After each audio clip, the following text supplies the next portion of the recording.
Assalamualaikum warahmatullahi wabarakatuh. Banyak orang yang meremehkan dan memandang sebelah mata tukang ojek. Tapi saya santai saja, karena hidup ini memang tidak pernah lepas dari komentar orang lain. Karena menurut saya, apapun pekerjaan dan profesi kita di dunia ini adalah mulia selama pekerjaan itu halal, dan termasuk sebagai tukang ojek. Menurut saya, ojek adalah pekerjaan yang membuat kita menjadi lebih tenang, santai, bebas, dan leluasa. Karena pekerjaan ini bisa mengatur waktu kita sendiri dan bukan kita yang diatur-atur.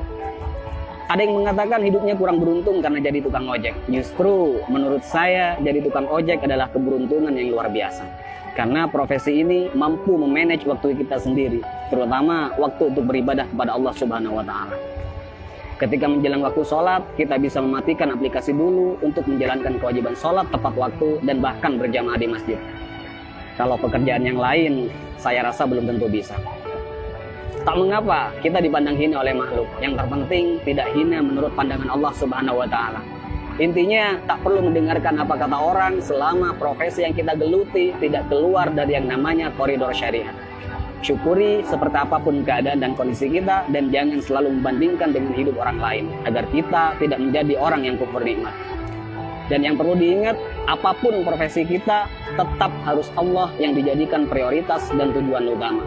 Karena Allah menciptakan kita, wa ma khalaqtul jinna wal insa illa liya'budun. Tidaklah aku menciptakan jin dan manusia semata-mata hanya untuk beribadah kepadaku. Maka apapun status kita, apapun profesi kita dan pekerjaan kita, dan apapun peran kita dalam hidup, niatkan semuanya untuk ibadah kepada Allah Subhanahu wa Ta'ala. Ada sedikit motivasi dari saya, semoga bermanfaat. Bismillahirrahmanirrahim. Banyak orang kaya gelisah dengan kekayaannya dan hitung-hitungan dalam bersedekah, bahkan bersifat pelit dan kikir. Banyak artis bercerai padahal pasangannya sempurna, kaya, ganteng dan cantik. Banyak pejabat korupsi, padahal puluhan juta gaji dari jabatannya. Banyak polisi yang tak mengayomi, tapi malah memeras rakyat. Ada yang mengatasnamakan perjuangan, malah menilap dana bos. Banyak pembisnis sukses, tapi tidak jujur. Banyak yang masih bergelut dengan riba, hanya untuk gaya hidup. Ada yang menguasai banyak ilmu agama, tapi gemar bermaksiat dan tak mengamalkan ilmunya. Ada yang gemar berdakwah, tapi tak mampu mendakwahi dirinya sendiri. Ada yang suka minum khamr, narkoba, dan berzinah dengan alasan kesenangan. Ada yang sudah berkeluarga dan bahkan punya anak merasa kurang tentram, seolah jauh dari kata sakinah, mawaddah, warahmah. Ada atasan yang suka menyunat uang bawahannya. Ada seorang guru atau karyawan yang suka korupsi dan bahkan korupsi waktu. Ada yang punya proyek dan tidak jujur dengan proyeknya. Banyak dokter, perawat, dan bidan yang tidak lemah lembut, tidak jujur, dan bahkan terkadang tidak memanusiakan pasiennya. Ada yang sibuk mencari dunia sampai lupa pada Tuhannya dan lalai dalam sholatnya. Dan masih banyak lagi kasus-kasus yang tidak bisa saya sebutkan semuanya. Mari kita berpikir, kenapa mereka demikian?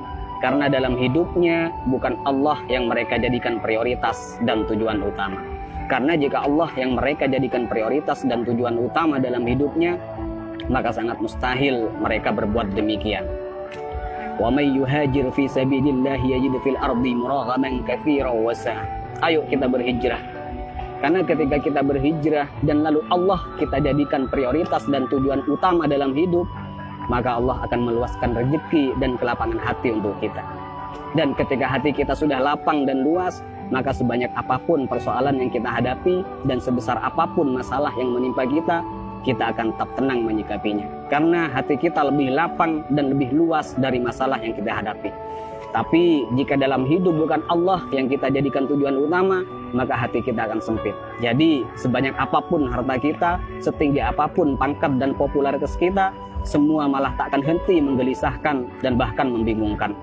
Karena hati yang sempit tak akan pernah merasa cukup dan bahkan akan menjadikan kita sebagai budak dunia yang tak akan pernah ada puasnya. Jadi sekali lagi buat teman-teman, tak usah malu apapun profesi dan pekerjaan kita. Selama itu halal, semua adalah pekerjaan yang mulia. Dan yang terpenting, apapun profesi kita, apapun pekerjaan kita, dan apapun peran kita dalam kehidupan, niatkan semuanya untuk ibadah dan jadikan Allah sebagai prioritas dan tujuan utama. Dan jika kita galau, gelisah, sedih, gundah gulana, hati tidak tenang, maka perlu kita cek. Pasti ada kesalahan dan maksiat yang kita lakukan. Dan sudah pasti kita meletakkan dunia di atas Tuhan. Dan juga saya pastikan hubungan kita dan Allah sudah tak lagi mesra. Jadi kesimpulannya, tolak ukur ketenangan dan kebahagiaan bukanlah kekayaan, bukan jabatan, dan bukan popularitas. Tapi tolak ukur ketenangan dan kebahagiaan adalah tergantung di mana letak Allah di hati kita. Assalamualaikum warahmatullahi wabarakatuh.